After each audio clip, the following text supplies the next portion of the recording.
Bem-vindos ao Malamanhadas, eu sou a Aldenora Cavalcante. E eu sou a Jória Carneiro. Depois aí dessa pausa do nosso podcast, nós voltamos agora com as gravações dos episódios do Malamanhadas, né? Finalmente, porque eu tava com saudade. E aí, Aldenora, como você tá? Quanto tempo aqui, né? Sim, muito tempo, eu tava morrendo de saudade de gravar, de fazer roteiro, enfim, de ter essa imersão que o podcast traz. Parar um pouco nesse mundo caótico que a gente tá foi importante pra gente poder se reorganizar. A gente sempre fala isso quando a gente tá parando, mas, gente, é verdade. A gente precisa parar pra se reorganizar e saber, assim, o que a gente quer fazer da nossa vida e do podcast.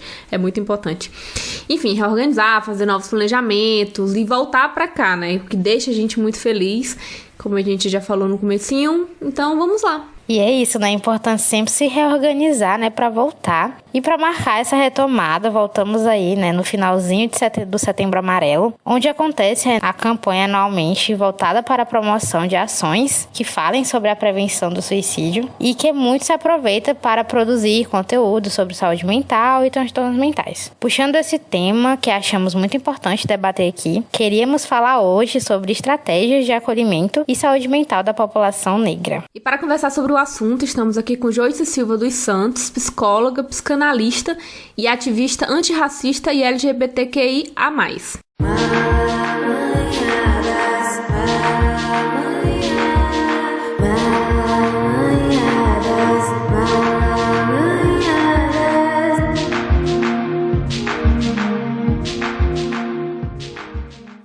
Vamos começar agradecendo a Joyce pela presença, seja bem-vinda e obrigada por aceitar o nosso convite. Eu que agradeço, é um prazer estar aqui. Compartilhar conhecimento é uma das principais formas de transformar esse mundo num mundo melhor. Para iniciar nossa conversa, queria falar sobre as diversas questões que atravessam os transtornos mentais. Quando uma pessoa é diagnosticada, seja com depressão, ansiedade, transtorno bipolar, enfim, com algum transtorno, existem outros fatores, né, envolvidos. Quando a gente fala, por exemplo, de pessoas negras, existem muitos fatores como o racismo, que pode ser determinante para condições de saúde, né, de uma pessoa negra.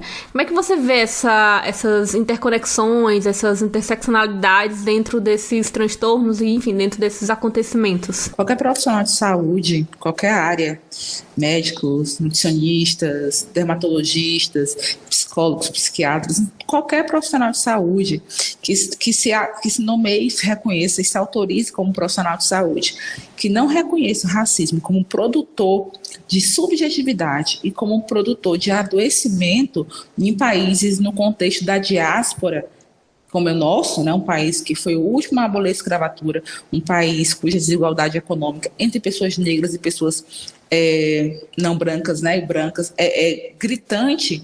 Esse profissional de saúde, ele não é um profissional de saúde, ele é um profissional de saúde de pessoas brancas, ou lidas como brancas. Porque se você não reconhece o racismo como pauta na produção de saúde e de adoecimento, o que você está fazendo é a manutenção da saúde de pessoas brancas apenas e ignorando completamente mais de 56% da população, né, que não se encaixa naquilo ali. Então você imagina, vamos imaginar uma coisa que parece bizarra no nosso contexto, mas não é tão bizarra assim. Então, chega no consultório uma pessoa com uma demanda de síndrome do pânico, ansiedade, muito medo de sair, e ela relata que o medo é morrer. Quando é uma pessoa branca nesse consultório, ela vai ser entendida como uma pessoa que está passando por uma situação de estresse, vai procurar a situação de estresse daquela pessoa, talvez um medicamento, encaminhar para terapia e tudo mais.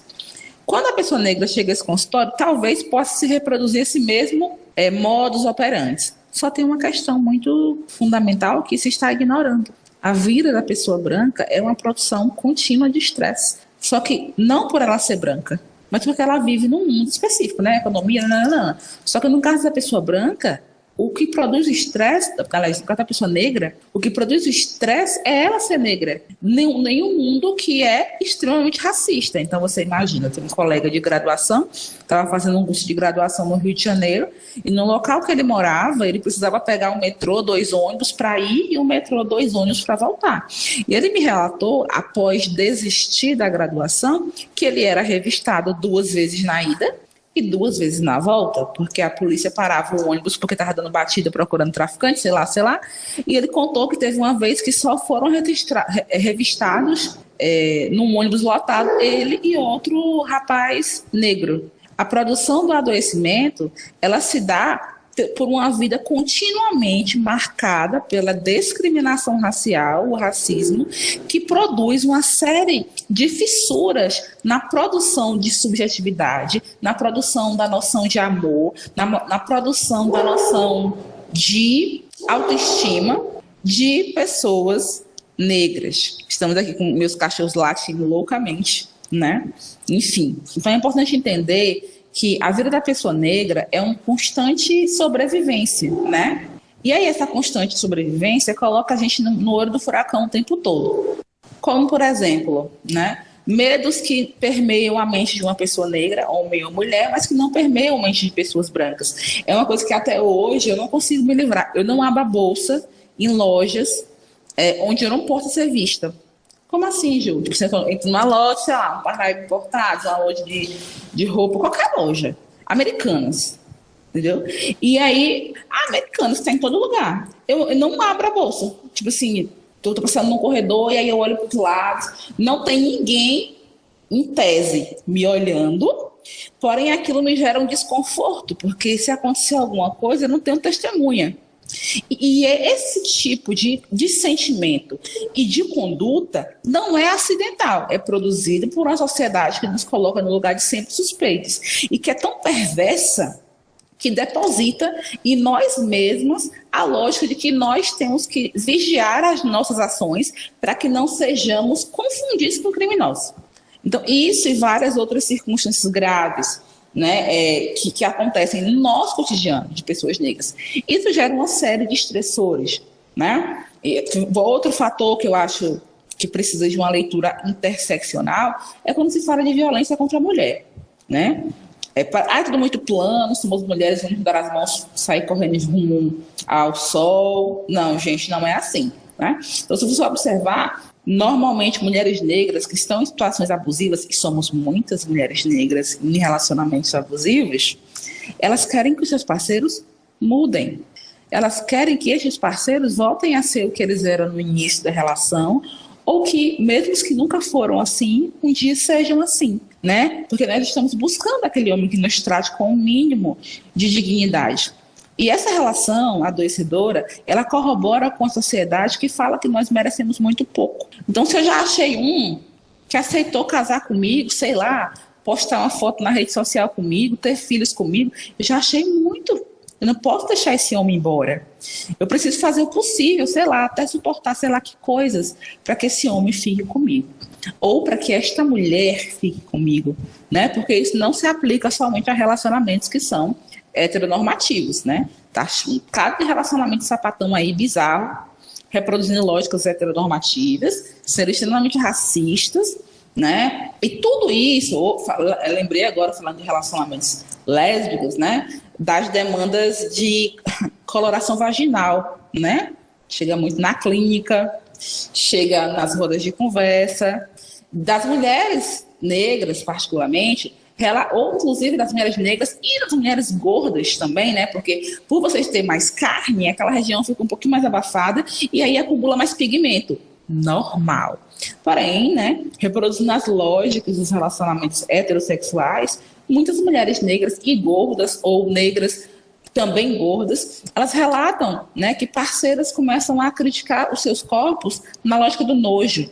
Sua genitália é muito escura, sei lá, devia passar um creme. Sei lá, sabe, eu acho que não sei o que é alguma coisa. E é bizarro isso assim, mas isso produz sim.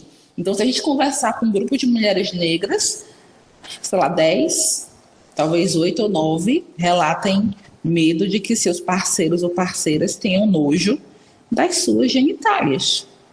E isso não surgiu do nada, surgiu da lógica de que branco é puro, bom e sexy. Negro é sujo, mau e repugnante. Então, é toda uma construção psicológica, econômica, que cria o racismo. Não é só bater, não é a pessoa que chama de ladrão na loja, não é só isso. A gente está falando de um mundo cujos pilares são pilares baseados no racismo. Logo, em todos os espaços econômicos, políticos, sociais, psíquicos, a manifestação do racismo vai estar presente. Aí, nesse sentido, é muito importante que todos os profissionais de saúde entendam que, se não reconhecem, eu não digo nem ver, considerar, pensar, eu vou ser bonzinho, eu sou... Não, é sua obrigação.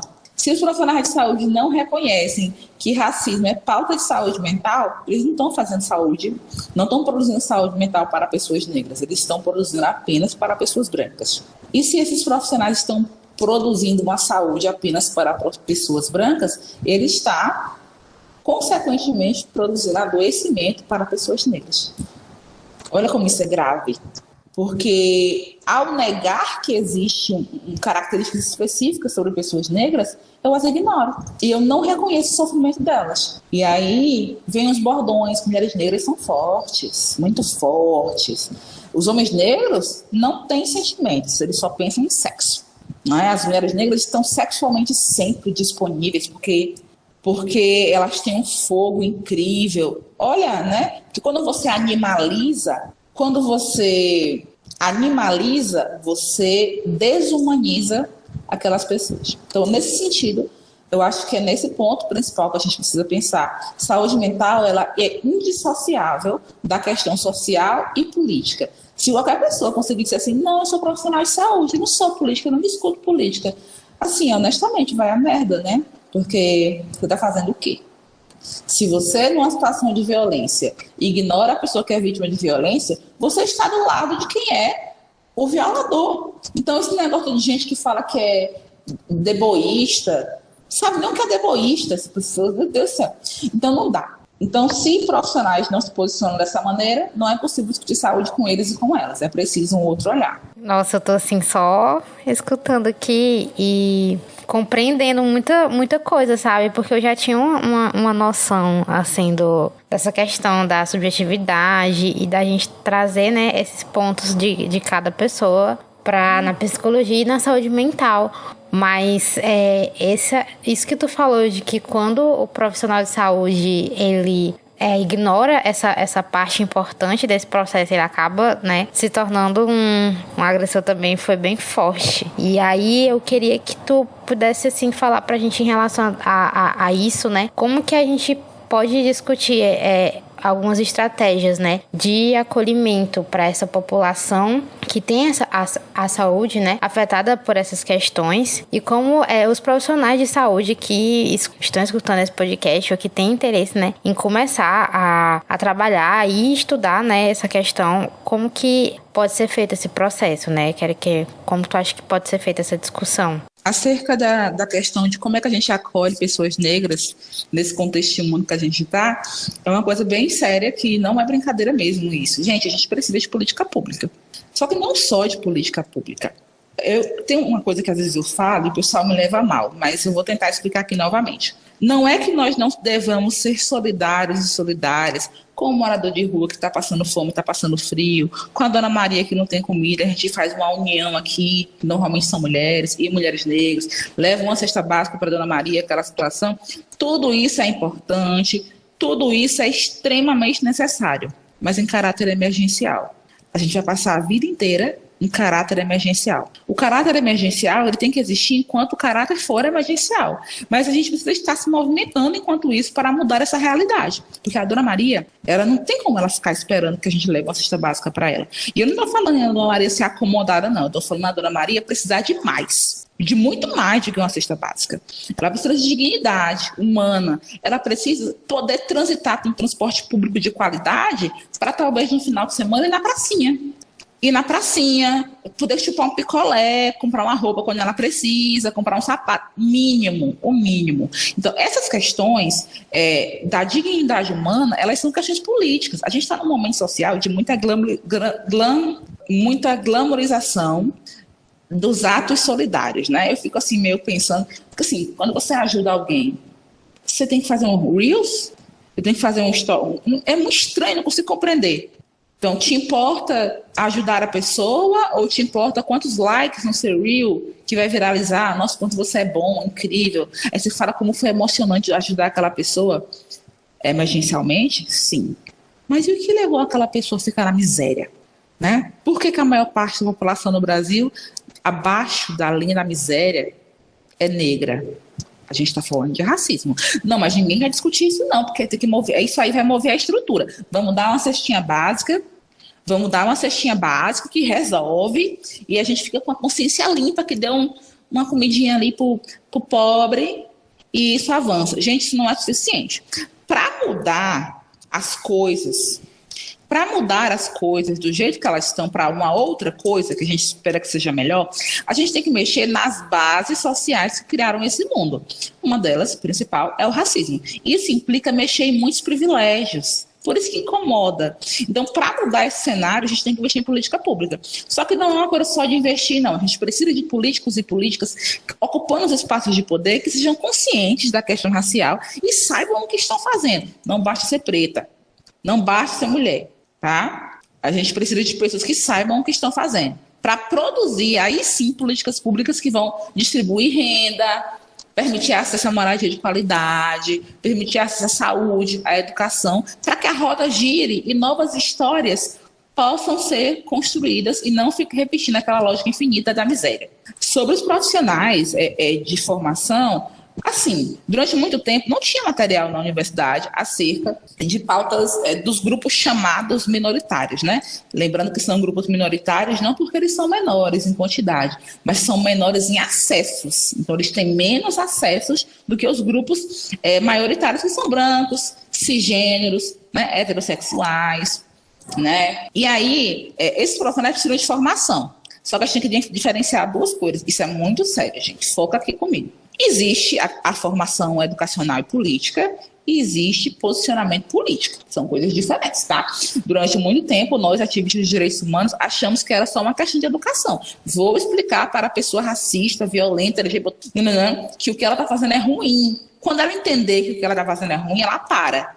A gente tomou bem lá dentro, porque doeu reconhecer que tem gente que não é falta de informação, é escolha política. Então vai ter um grupo de pessoas que não têm acesso à informação, que com informação vão conseguir somar com a gente na luta, e tem pessoas que elas escolheram politicamente a posição de serem racistas, LGBTfóbicas, gordofóbicas, odiar tudo que não seja cis, heteronormativo, branco.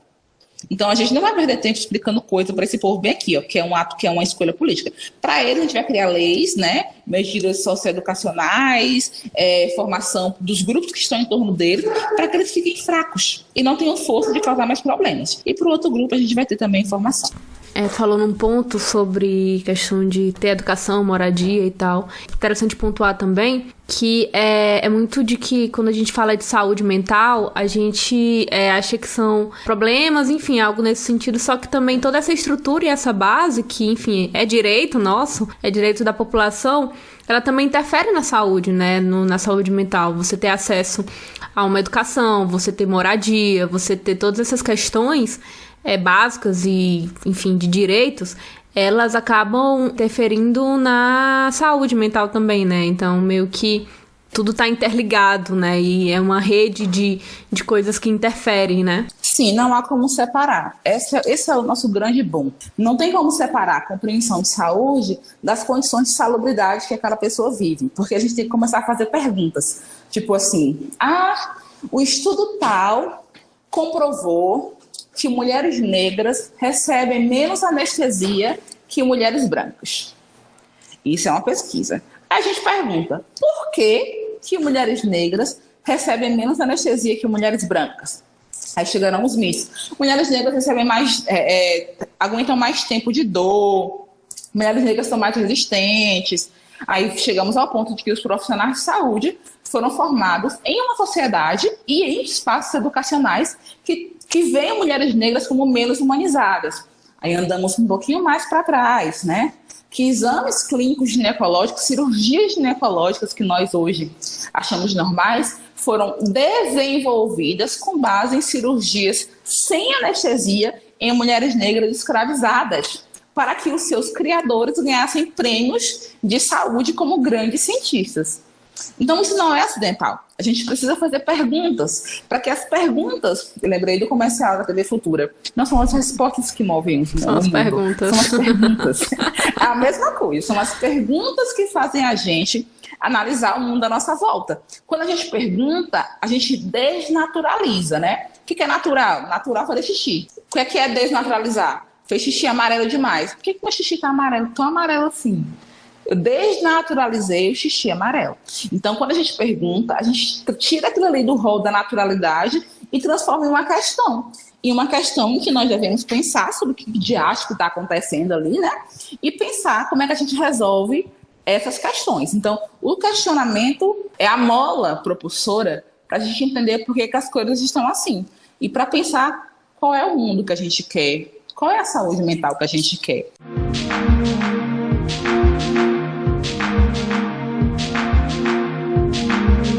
Pensando também nisso, né, sobre qual a saúde que a gente quer, enfim, todos esses questionamentos. A gente tá aqui falando de uma coletividade, né, falando de o que seria bom, interessante também para a população.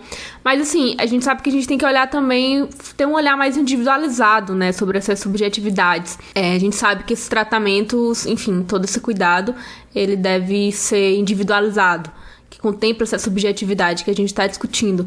E a gente queria saber, assim, como é que isso pode ser trabalhado, né, com essas perspectivas mais individuais, enfim, analisando caso a caso, algo nesse sentido, assim. A gente tem uma série de problemas para resolver em termos de qualidade de vida, né? Então, quando a gente fala em qualidade de vida, a gente está falando das coisas que acontecem na vida daquela pessoa que dão a ela acesso a coisas que são boas para a sua vida ou não. Então, digamos que atualmente um dos principais problemas da população negra e suas questões de saúde mental estão relacionadas a questões de insalubridade política e econômica, né? Da impossibilidade de ter uma vida digna. Então, você imagina, lembrei de um ditado popular: quando você coloca o leite novo numa vasilha de leite azedo, o leite novo azeda. Tipo isso. Então, não tem como a gente, como eu vou dizer, cuidar somente e isoladamente das pessoas e esperar que, quando elas voltem para o mundo, que é a vasilha suja, né? Que é a vasilha suja de leite azedo, que elas vão ficar bem de novo. Não adianta. Então, a gente precisa, ao mesmo tempo, dessa mudança de mundo, que a mudança de mundo que a gente está falando é o mínimo, minha gente. É tipo assim, vida digna para todas as pessoas. Comida, poder se deslocar para trabalho, para lazer, para estudo, não viver com medo de levar um tiro porque você é negra ou negro, de ser acusado de assalto, não ter medo de que seus filhos vão para a escola, vão ser sequestrados pela polícia militar e os seus corpos vão ficar 6 meses desaparecidos. É isso, é não viver com medo. Lembrei da Nina Simone, quando perguntam para ela o que ela quer, né? Se ela quer liberdade, ela diz: liberdade é pouco. O que eu quero é não ter medo. Tá? E isso é muito... Não ter medo. É uma coisa que nós, pessoas negras, não temos acesso, não ter medo. Só que a gente se acostumou muito com isso, porque a gente já nasce num sistema de produção de terror com pessoas negras. Então é normal, tipo assim, eu já cheguei a falar com uma amiga minha, eu lembro adolescente, a gente numa loja, acho que era um shopping, e ela tava com a bolsa aberta, e mexendo na bolsa, e mexendo lá na bolsa. E aí ela era branca, né? E eu disse assim: mulher, para de abrir a bolsa no meio do corredor. Aí ela: mas como assim?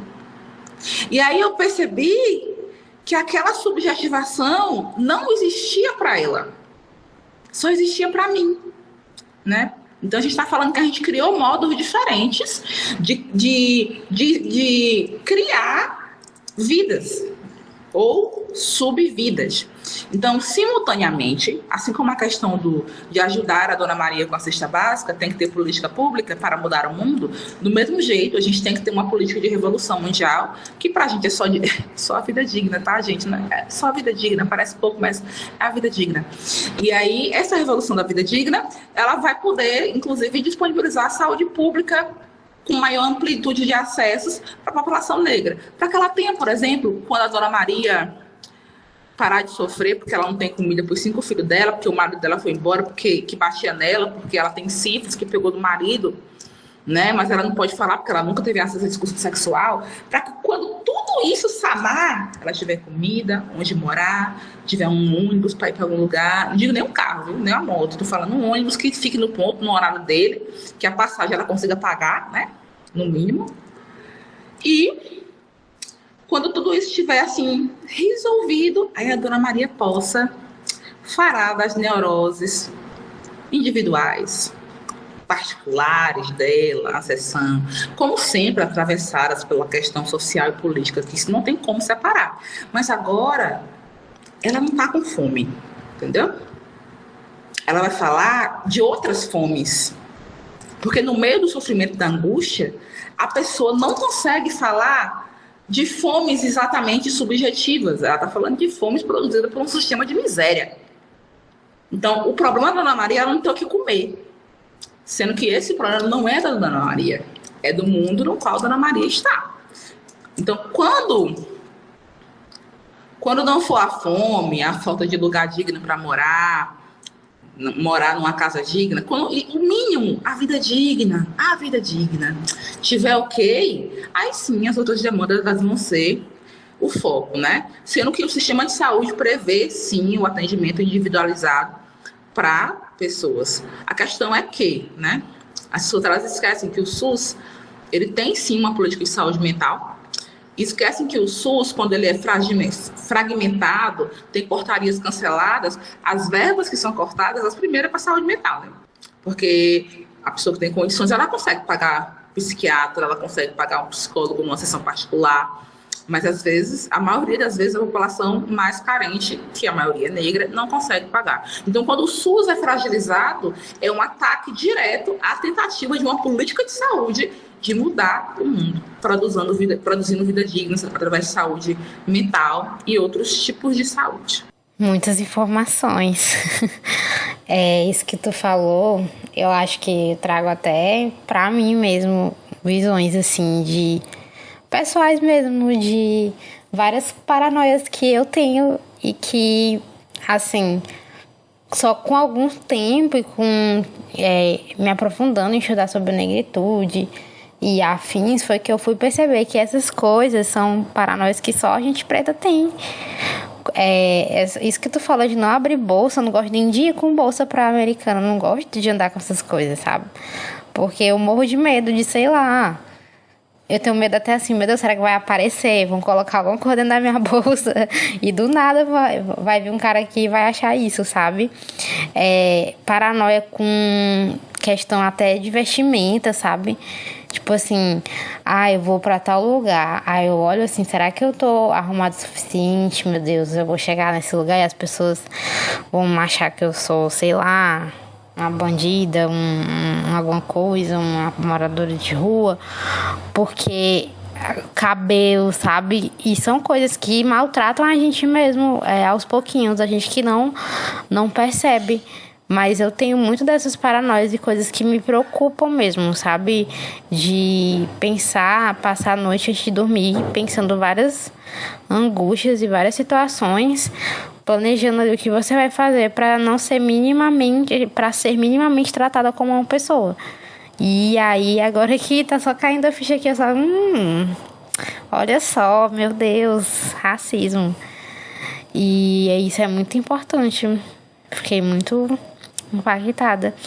Mas aí, falando disso tudo, né, de todas essas informações, é importante a gente construir, né, essa rede de acolhimento. E aí eu queria que tu me falasse um pouco como que a gente pode construir uma rede, né, de acolhimento que não se limite apenas a um acompanhamento médico, de um psicólogo, mas que também contemple familiares, amigos, e se isso pode fazer alguma diferença na vida dessas pessoas. Faz toda a diferença. Eu acho importante a gente politizar acolhimento, né? Porque, de modo geral, a ideia que a gente tem, principalmente no Setembro Amarelo, é de um acolhimento assim, vamos dar as mãos, fazer um círculo, bater palmas para o sol, sabe? Não, gente, olha, eu tenho preguiça, não tenho tempo para eu bater Porque se eu quiser bater palmas para o sol, eu vou bater palmas para o sol. Mas não dizer que bater palmas para o sol e pensar positiva vai resolver uma questão de sofrimento psíquico que é social e é política das pessoas. Então, quando a gente politiza a noção de acolhimento, a gente faz a mesma coisa da questão de profissionais de saúde que veem a saúde reconhecendo o racismo como operador do adoecimento de pessoas negras. Então, da mesma maneira, eu estou falando de acolhimento, não é de fazer um círculo, fazer um café da manhã, que às vezes acaba sendo isso no serviço, né? Aí tira umas fotos, aí a prefeitura posta na rede social, manhã de acolhimento para a usuária do CRAS, manhã de acolhimento para... Isso não é suficiente. Quando a gente politiza o acolhimento, a gente está falando aqui de uma ação pensada para produzir efeitos políticos naqueles indivíduos. O efeito político é o efeito da ação e da transformação através do encontro. Exemplo, toda vez que tem um encontro político, né, todos são, mas falando agora dos encontros de mulheres particularmente, eu vou dizer de mulheres e de mulheres negras. O que é que acontece? No primeiro momento, a gente não consegue seguir um roteiro, como a gente tinha um roteiro aqui. A gente não consegue manter a pauta. Por quê? As primeiras 2 horas de choro, falando das experiências que não sei o quê, que eu tava no shopping e o cara me assediou, que meu patrão chamou de que tinha cabelo duro, que minha mãe preferia minha irmã porque ela era mais clara, porque meu namorado terminou comigo porque minha genital era escura. Então, não é possível nenhuma reunião política de mulheres negras, né, sem esse primeiro momento. Aí a gente vai chamar esse momento de momento catártico, que é o momento em que as mulheres vão vomitar num espaço que elas consideram seguro e de acolhimento político as suas dores, sabendo que as suas pares ali não vão tratar como paranoia, nem como bobagem, e que elas vão saber exatamente do que ela está falando. Como quando, no exemplo da bolsa, que a Jória ouviu e recordou e se lembrou, porque ela sabe exatamente a experiência. Eu não preciso explicar. Então, isso é acolhimento, é um acolhimento político. Depois desse momento catártico, em que essas mulheres, elas vomitam parte da dor às quais elas foram submetidas, e há um acolhimento, elas conseguem deliberar. Então, a pauta segue, né? Elas determinam quem vai falar primeiro, quem vai falar depois, criam banners, criam ações, vamos protestar não sei aonde, vamos mandar uma carta de repúdio para não sei quem lá, vamos fazer coisa. Esse é o politizar para a ação. Então, o acolhimento não é só dar as mãos e rodar numa roda linda e cirântica. Pode fazer parte, pode, mas não é isso. Acolher é um ato político de reconhecer no outro a dor que este passa, e acolher é ouvir, é suportar ouvir, gente, porque não é fácil, não. Não é fácil, não. É suportar ouvir aquilo ali. Detalhe, não ficar dando soluções mirabolantes, porque como a gente está num mundo que não suporta o sofrimento, quando alguém fala que está doendo a unha, a gente já tem 3.000 receitas para a unha daquela pessoa. Se alguém fala que está infeliz com o seu corpo, 3.000 dietas. Se alguém falar que está infeliz, não vai falar. Então a gente está sugerindo soluções para a dor do outro, porque na verdade nós não suportamos ouvir a dor do outro num mundo que prega a felicidade. Então acolher é suportar, ouvir a dor do outro, né? E da outra, e aí sim, com essa dor que sai um pouco, tira um pouquinho desse peso, pensar em ações políticas para mudar aquela realidade. Acolhimento político. É por isso que nos últimos 10 a 5 anos houve um grande aumento de mulheres negras, mulheres lésbicas, mulheres gordas nos espaços de ativismo. Isso não é um acidente, gente. Por quê? Porque elas estão sendo politicamente acolhidas. E quando politicamente acolhidas, elas conseguem agir. Elas se sentem fortes. Elas pensam que elas são capazes, porque elas descobrem que elas não vivem aquilo sozinhas. Lembrei de um material, de uma piedade. É um livro, chama-se Doridade, né? E aí, as mulheres negras, elas se encontram na dor. E esta dor não é uma dor paralisante, maravilhoso. E aí, é uma dor que movimenta, como um acolhimento. Então a gente tem que politizar o acolhimento, ou vamos ficar na mesma lógica de que vamos ficar batendo palmas para o sol, e quem não ficar feliz em bater palma para o sol tem problema, né?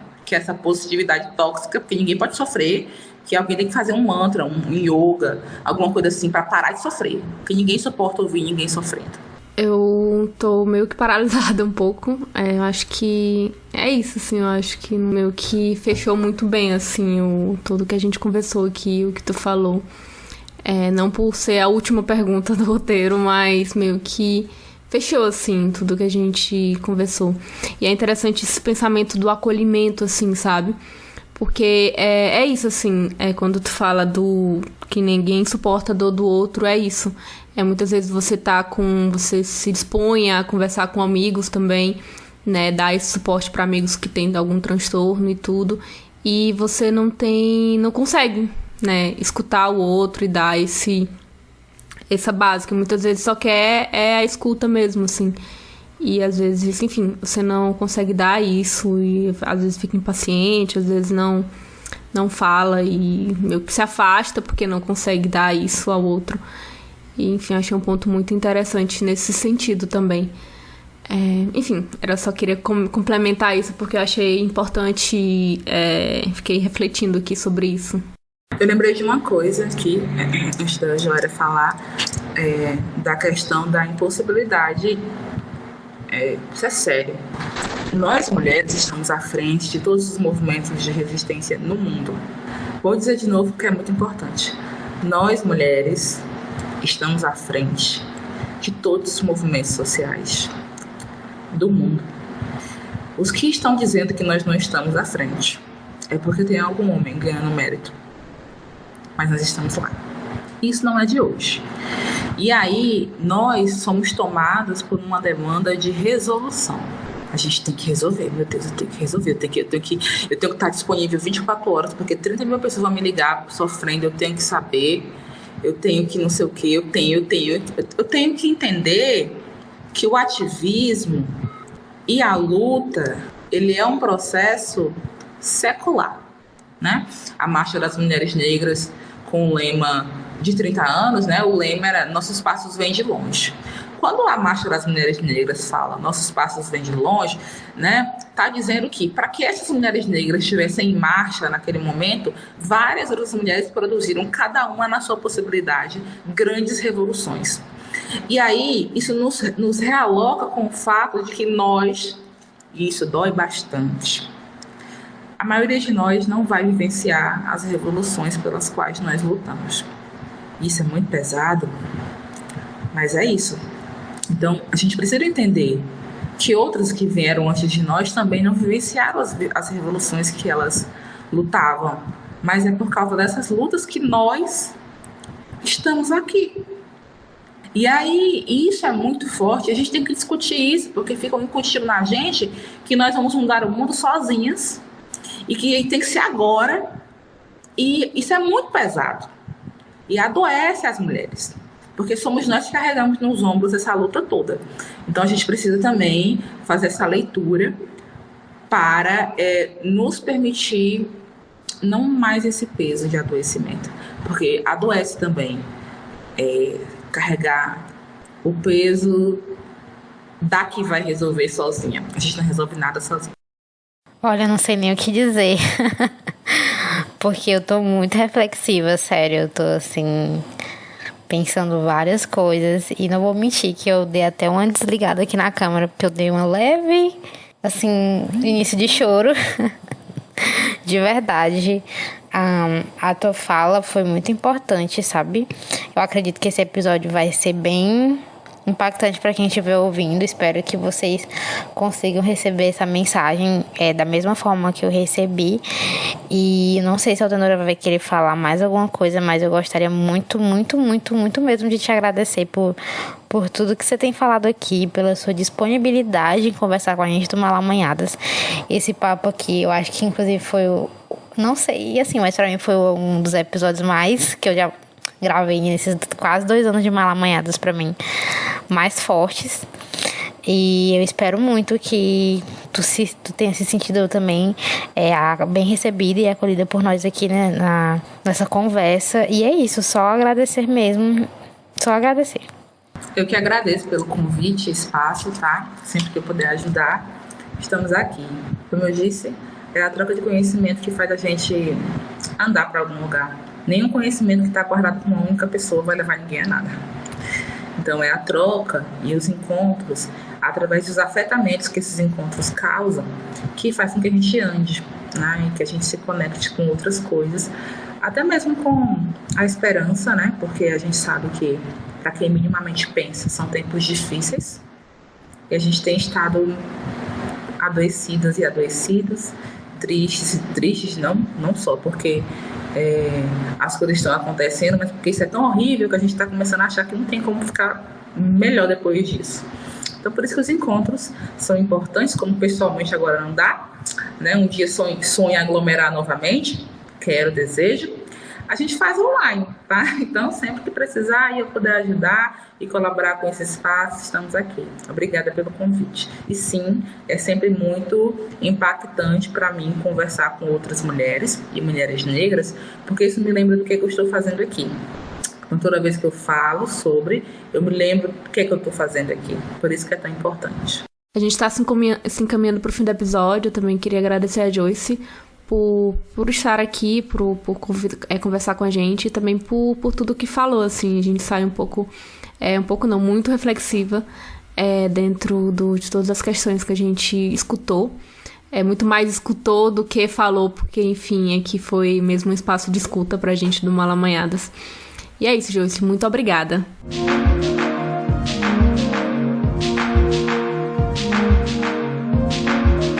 E agora a gente vai pro nosso quadro de dicas. Sempre que a gente termina os episódios, a gente pede dicas para os convidados. Vou começar com a minha dica. Eu vou indicar, na verdade, um podcast de uma amiga, que é o podcast Inquietude, que é voltado para debater questões de saúde mental. Né? Um podcast que fala sobre ansiedade, saúde, transtornos mentais e que ajuda o ouvinte, né, a pessoa que vai acompanhar o podcast, a se ouvir, né, a sentir os sinais do próprio corpo. É apresentado pela Gabriela Varela. Enfim, tá em todas as plataformas e eu acho que é um bom começo também para começar a pensar, né, sobre essas reflexões. E chama a Joyce para dar as dicas dela, depois de Joária. Eu tive que pensar aqui em várias coisas, enfim, selecionei só 3. Primeira coisa, em termos de rede social, tem uma página que eu acho que vocês já devem conhecer, eu gosto bastante, né? Ela é administrada por uma psicóloga negra, que é Saúde da População Negra. Então, nessa página, né, não é só sobre um bocado de povo que fica jogando um livro aleatório. Tem discussão política, tem posicionamento político, né? E é muito, muito cirúrgico, né? É muito pá! Eu me identifico porque eu sou meio assim, né?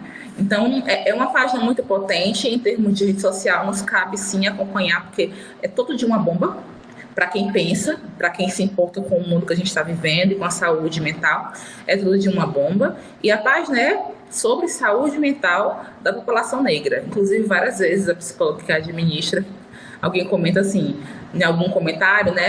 Eu achei que essa postagem foi ofensiva, porque só fala de pessoas negras nessa página. Aí ela vai lá e reafirma. Então, o nome da página é Saúde da População Negra. É isso, e nada mais, né? E a outra dica é o livro da Vilma Piedade, né, Doridade. Eu acho que é um livro muito potente, gente. É pequenininho, em tamanho, porém imenso em potencialidade. Para a gente pensar, né? Sair da lógica da sororidade. Eu tenho um problema com essa palavra. E não dá, não me desce, né? E aí a Vilma chega e diz, pá, Doridade. Assim, a bicha do papo, meu filho, ele é barril dobrado. Pense, gente do céu, babado, vale a pena, minha piedade, Doridade. E, por último, porém não menos importante, tem um texto da Lélia Gonzalez, tá aqui do meu lado, a categoria político-cultural da nefricanidade. Então, a Lélia Gonzalez, ela é uma das maiores intelectuais negras brasileiras. É ela que traz a discussão do racismo para a universidade. Ela está lá fundando o Partido Negro Universitário, o Partido Negro Unificado. A Lélia é aquela mulher que a gente tem que nascer lendo. Entendeu? E a gente não lê. né? Infelizmente, na graduação ela não é pauta, a gente sabe. É uma instituição racista, epistemicídio, como fala Sueli Carneiro. Mas a gente tem que ir, né, por outras beiradas, também ir atrás de outros conteúdos. Então, quando ela escreve esse texto, né, falando da americanidade, ela vai discutir desde da transformação do português lusitano no que ela chama de pretuguês, que é o que a gente fala no Brasil, vai discutir como o racismo é a neurose essencial do Brasil, né, e como ela se manifesta de diversas maneiras, inclusive na produção de saúde mental. Então, eu acho que é muito potente e vale, sim, muito a gente ler, ter acesso, contribuir, mandar para colega, virar pauta de reunião e tudo mais. Incrível. Eu confesso que eu só tenho uma indicação aqui, algo bem mais, não sei, de boas, assim. Eu não sei se você já viram o filme Us, que é tradução para português Nós, que é um filme, inclusive, bastante conhecido, muito premiado, enfim. E que, assim, não sei qual a visão que vocês que já assistiram têm dela, mas pra mim aquele filme é uma clara metáfora complexa sobre a saúde mental do povo preto. E aí eu já vi alguns psicólogos, inclusive algumas pessoas que são cinéfilas e que postam conteúdo sobre isso, falando desse filme e de toda essa metáfora envolvendo a saúde mental da população preta. E aí eu acho que é legal você aí que, não quero, vou fazer o que hoje? Vou assistir aqui a indicação da Joara do Malamanhadas. É o filme Us. E aí, pra tradução, Nós. Se eu não me engano, inclusive, ele entrou recentemente no catálogo da Netflix. É isso.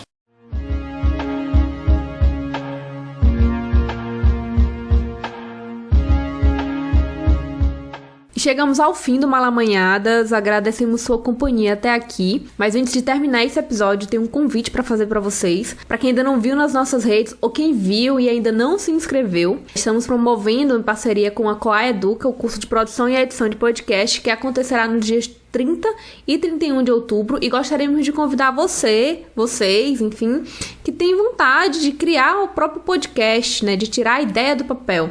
Vamos participar e aprender a produzir podcast. As inscrições estão abertas e você pode se inscrever tanto em apenas um módulo, ou seja, em um só dia, quanto nos 2 módulos. E tem promoção para quem se inscreve nos 2 módulos. O link com mais informações está na nossa bio. Acessa lá, se cadastra, se inscreve e vamos tirar essa ideiazinha do papel e fazer o seu próprio podcast. O Malamanhadas faz parte da Rede Nordestina de Podcast, uma rede criada para conectar e unir os podcasts feitos na região. Para conhecer os outros podcasts da rede, você pode encontrar por meio da hashtag Podcast Nordestino. Falando em rede social, siga a gente no Instagram e Twitter, @malamanhadas. Deixem seus comentários, críticas, sugestões, incentivos de algum modo. A gente aproveita também para agradecer o apoio de quem já é nosso padrinho e madrinha.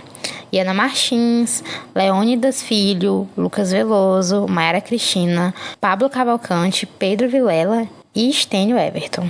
O Malamanhadas é um podcast independente e o seu apoio é fundamental para que continuemos no ar. Esse episódio foi produzido e roteirizado por Aldenora Cavalcante, apresentação Aldenora Cavalcante e Joara Carneiro, edição e mixagem de áudio Ananda Mate e música original Perdu Voyage. O Malamanhadas Podcast é uma criação original da Malamanhadas Produtora. Muito obrigada a todos, cuidem-se e até uma próxima.